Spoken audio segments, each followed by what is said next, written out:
Call দেখো on করে দিও। দেখো কপি কল বলতে আমরা কি বুঝি, আমাদের দৈনন্দিন জীবনের গুরুত্ব অনেক। অনেক সময় দেখা যায় কুয়ার মধ্যে তোমার বালতি এক পাশ দিয়ে বালতি ফেলার পর আর এই পাশ দিয়ে রশি টানো, বালতিতে পানি নিয়ে এই পাশ দিয়ে উঠে, মানে এক পাশ নিচে আসলে আর এক পাশ কোথায় যায়, উপরে উঠে। মানে যে কোনো কপি কলের ক্ষেত্রে যে তার বা রশি ব্যবহার করা হয় একটা সম্পূর্ণ রশি। যেমন মনে করো আমরা এটার উপরে এখান থেকে একটা রশি ঝুলাই দিলাম, দুই পাশ থেকে দুই পাশে। এরপর মনে করো এই পাশে একটা 1 কেজি ভরের বস্তু আর এই পাশে 5 কেজি ভরের বস্তু যোগ করলাম। 5 কেজিটা নিচে নেমে যাবে, 1 কেজিটা কি হবে, উপরে উঠে যাবে। তো এটা হচ্ছে এক প্রান্তে বল বেশি হলে অন্য প্রান্ত কি হয়, উপরের দিকে উঠে। যেমন দেখবে স্কুলে ফ্ল্যাগ উঠায়, যখন একদিক দিয়ে রশি টানে আর একদিক দিয়ে ফ্ল্যাগ উপরে উঠে। বা দোকানে পরিমাপ করে পাল্লা পাথর দিয়ে প্রথমে সমান ছিল, পরে কি হয়, যেই পাশে ওজন বেশি ওই পাশে কি হয়, নিচে নেমে যায়। পার্কে গেলে যে ঢেকিতে বসে একজন নিচে একজন উপরে উঠে গেছে, যে ভারী সে নিচে থাকে। তো এখন এইভাবে হচ্ছে যন্ত্রের মাধ্যমে। তো তাহলে এই যে আমরা এক্সাম্পল গুলো দিলাম, সবগুলো এক্সাম্পলে এক প্রান্ত নিচে নামে আরেক প্রান্ত উপরে উঠে, দুইটা কি একই বেগে না? এই প্রান্ত যেই বেগে নিচে নামে এই প্রান্ত কি হয়, সমান বেগে উপরে উঠে। আবার এদের ত্বরণও কি থাকে, একই থাকে। কিন্তু তোমার যে কোনো বস্তু, যেমন আমরা ধরলাম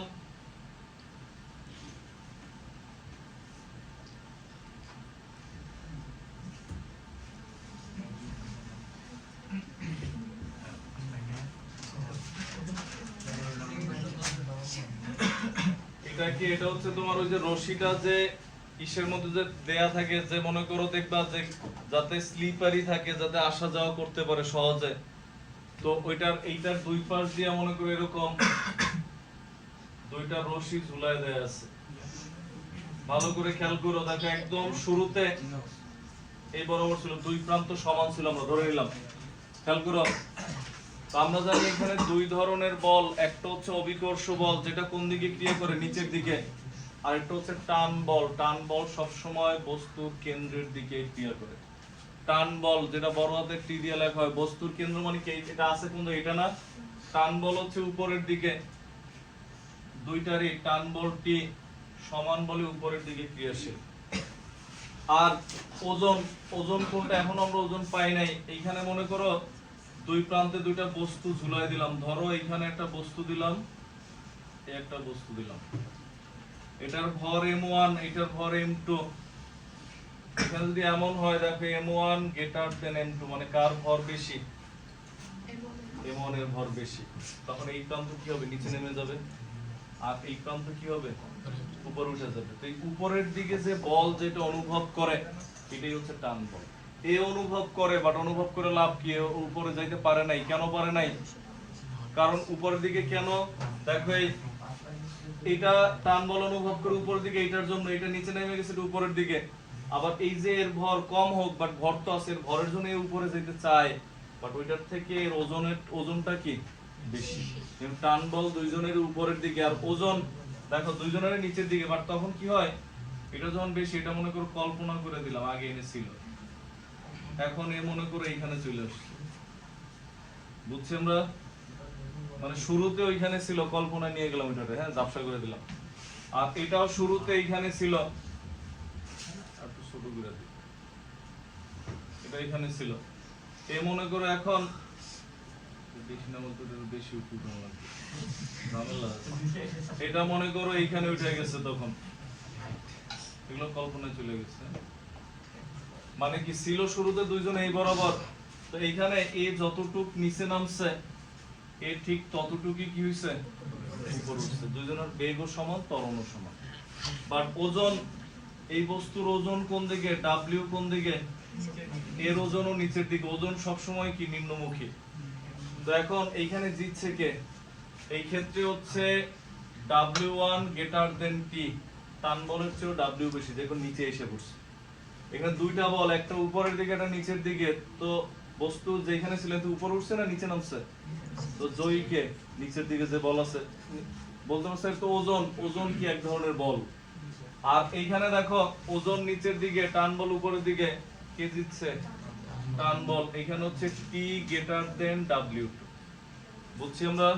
তো এখন এই প্রথম বস্তুর ক্ষেত্রে ভালো করে বুঝো, প্রথম বস্তুর ক্ষেত্রে কার্যকর বল খেয়াল করো, বা এখানে আমরা লিখি F1 কার্যকর বল বড় কোনটা, W1 বড় না, তো তখন কি হবে W1 - T।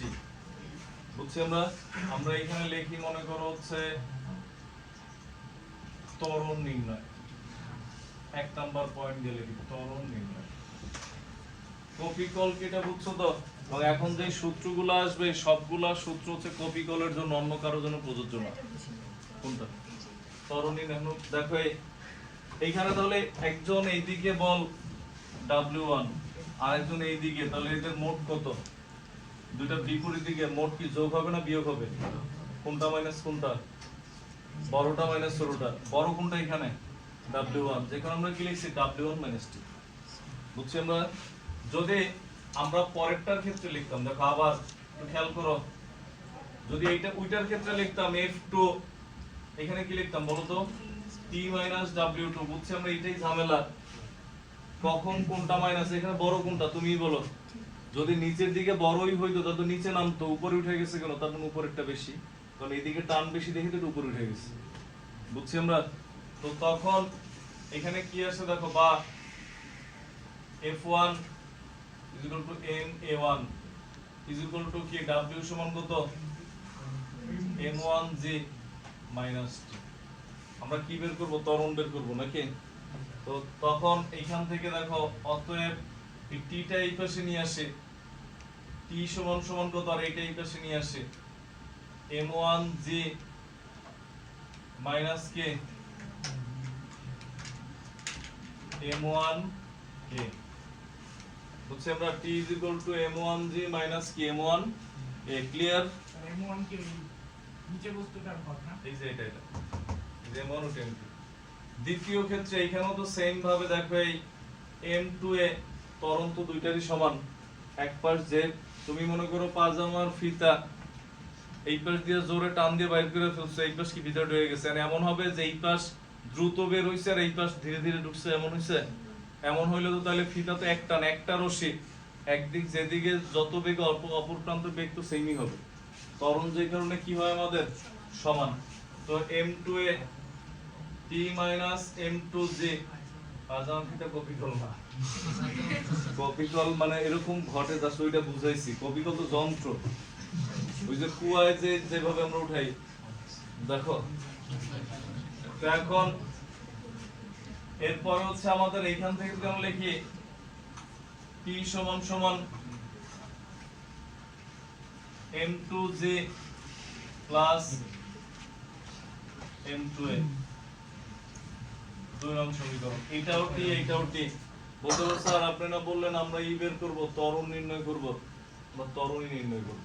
এই কারণে টিটারে বাদ দেওয়ার ব্যবস্থা করতেছি, যাতে বস্তু দুইটার ভর থাকলে আমরা ত্বরণ বের করতে পারি। আবার টিটা কি টান বল, যদি টান বল বের করতে চাই তাহলে ত্বরণ বাদ দিতাম, ওটা পরে আসতেছে।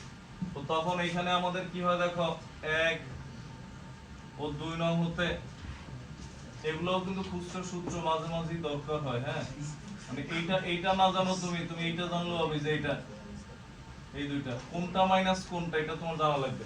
যে নিচে নেমে যায় তার ওজন বেশি, তার ওজন মাইনাস টান, আর যে উপরে উঠে তার টান মাইনাস ওজন।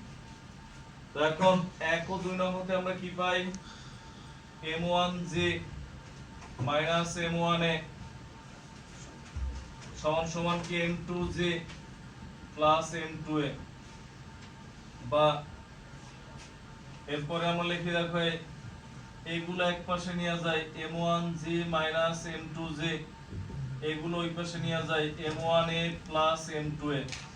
বুঝছি আমরা কি করছি? A এক পাশে G এক পাশে, বা এখানে G কমন যায় M1 - M2 * G, আর এখানে কি A কমন যায়, তাহলে থাকে কি M1 + A সমান কি এটা এই পাশে নিচে এসে পড়ে না? অতএব A = M1 - M2 * G, আর নিচে কি M1 প্লাস, এটা ত্বরণ নির্ণয়ের সূত্র। তবে যখন এই কপিকল দিয়ে যখন ম্যাথ বা সিকিউ দেখবা, গাইড খুলবা, টেস্ট পেপার খুলবা, দেখবে এরা অনেক জায়গায় গাইডেড স্টোরি করছে এই সূত্রের প্রমাণ কইরা এরপর এখানে মান বসাইছে যে m1 m2 দেয়া আছে এরপর মান বসাইছে মানে পুরো প্রমাণ সহ লিখছে তুমি চাইলে ওইভাবেও লিখতে পারো সময় না থাকলে যে সূত্র দিয়ে করা যায় বুঝছি আমরা এটা হচ্ছে কি নির্ণয় করছি এটা কিসের সূত্র আমাদের কপি কলের ক্ষেত্রে ত্বরণ নির্ণয় সূত্র ক্লিয়ার বুঝছি তো আমরা উঠাও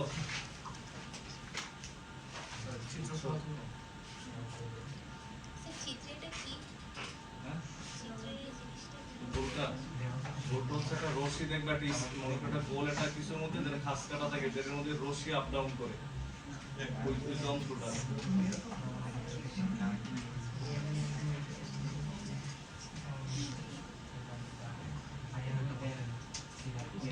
তুমি হচ্ছে ই করবা বাসা যেয়ে একটু সার্চ করবা কপি কল ব্যবহৃত হচ্ছে আমাদের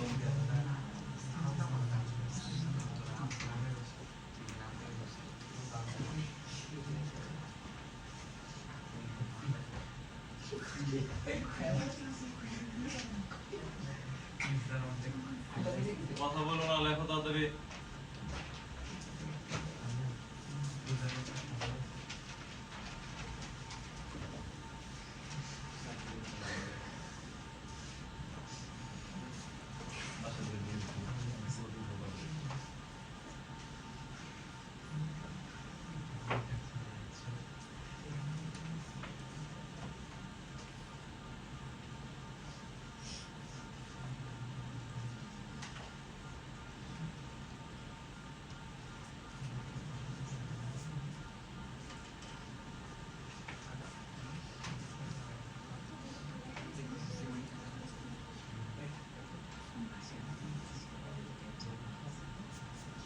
স্যার কালকে কি 10টায় নেওয়া যাবে ক্লাস কালকে 10টার সময় ক্লাস নেওয়া যাবে স্কুল আছে না এসএসসি স্যার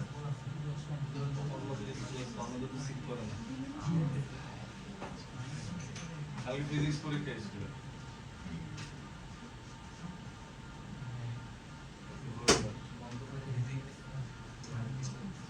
তোমাদের পড়াশোনা দেখবে না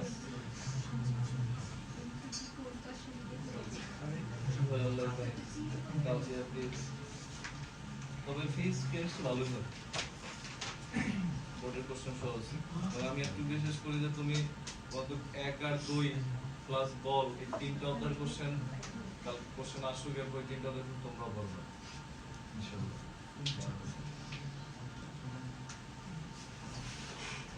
বুঝছেন লেখা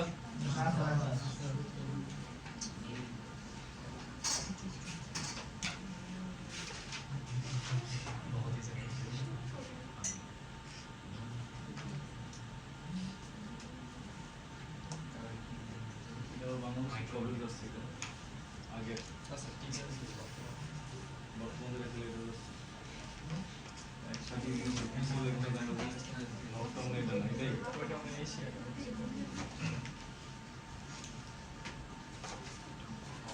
বাংলাদেশ যে খেলা খেলে কিনে বাসায় দিয়েছে গাই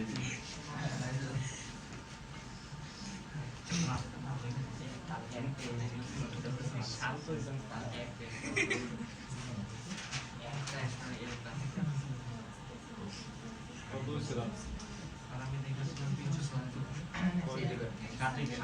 তাহলে ভালো গেল কালকে তো ছিল 300 কত জানি 301 ছিল মনে করো 4 ছিল তাহলে ভালো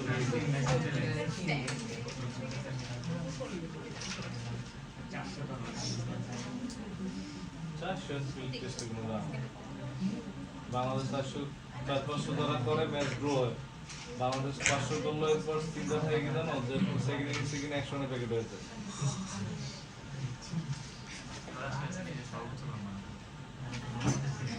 বুঝছেন লেখা এরপর 2 নাম্বার দিয়ে লেখো মানে এটা ত্বরণ নির্ণয় ছিল 2 নাম্বার দিয়ে লেখো টান নির্ণয় মানে টি নির্ণয় না এটা না মেইনলি এটা না তখন এ তো পাবা না এ পাবা তুই এ ছাড়াই মানে শুধু m1 আর m2 দিয়া মানে মেইন কথা হচ্ছে তোমার উদ্দীপকে বা প্রশ্ন দেয়া থাকবে m1 আর m2 আর কিছু থাকবে না এই দুইটা দিয়ে দেখো তুমি ত্বরণ বের করতে পারো জি এর মত 9.8 আর এই দুইটা দিয়েই টান বের করার সূত্র লাগবে তোমার মুছে দিলাম আর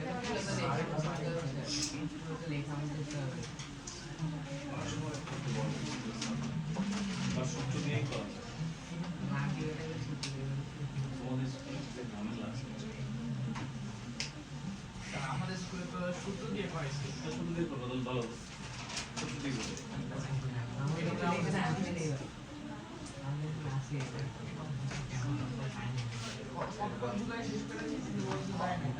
এরপর দেখো 2 নাম্বার দিয়ে লাগো টান নির্ণয়। হ্যাঁ দেখো 2 নাম্বার দিয়ে লাগো টান নির্ণয় মানে টি।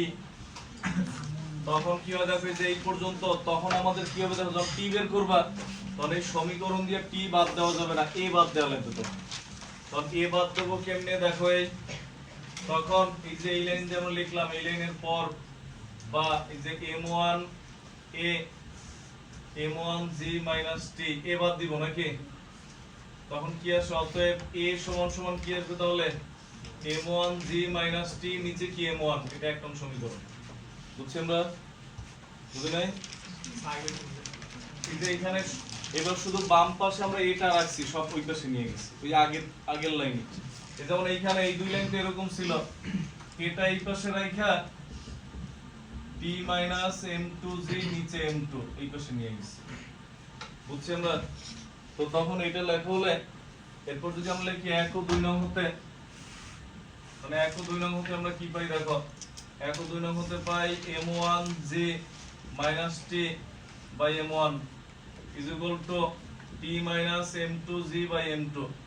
যখন t বের করবা তখন a বাদ দিবা, মানে a বাম পাশে রেখে বাদ দিয়ে দিবা, আর যখন a বের করবা তখন t বাম পাশে রেখে বাদ দিবা, তাই এই সূত্র চলে আসবে। এবার আর গুণ করলে কি হয় দেখো, এটার সাথে এটা গুণ করো, আর এরকম আসে t m1 - m1 m2g, আর এটার সাথে এটা গুণ করো m1 m2g - t m2। এই t দুইটা এক পাশে নিয়ে আসে t m1 + t m2, আর এটার ওই পাশে নিয়ে যায়, তাহলে কি হয় m1 m2g + m1 m2g। বুঝছো আমরা কি করছে, মানে t দুইটা এক পাশে আনছে আর এইটার ওই পাশে নিয়ে গেছে, যোগ হয়ে গেছে। এখানে t কমন নিলে থাকে কি m1 + m2 = এখানে কি তাহলে 2m1 m2 * g। বুঝছি আমরা? এরপর লেখা অতএব t সমান সমান কি তাহলে আমাদের 2m1 m2g নিচে হচ্ছে m1 + m2। এটা হচ্ছে টান নির্ণয়ের সূত্র। আগামী ক্লাস হচ্ছে এগুলো ম্যাথ সিকিউ দেখবো ইনশাআল্লাহ। আগামী ক্লাসে অনেক দূর চলে যাবো শেষের দিকে চ্যাপ্টারের।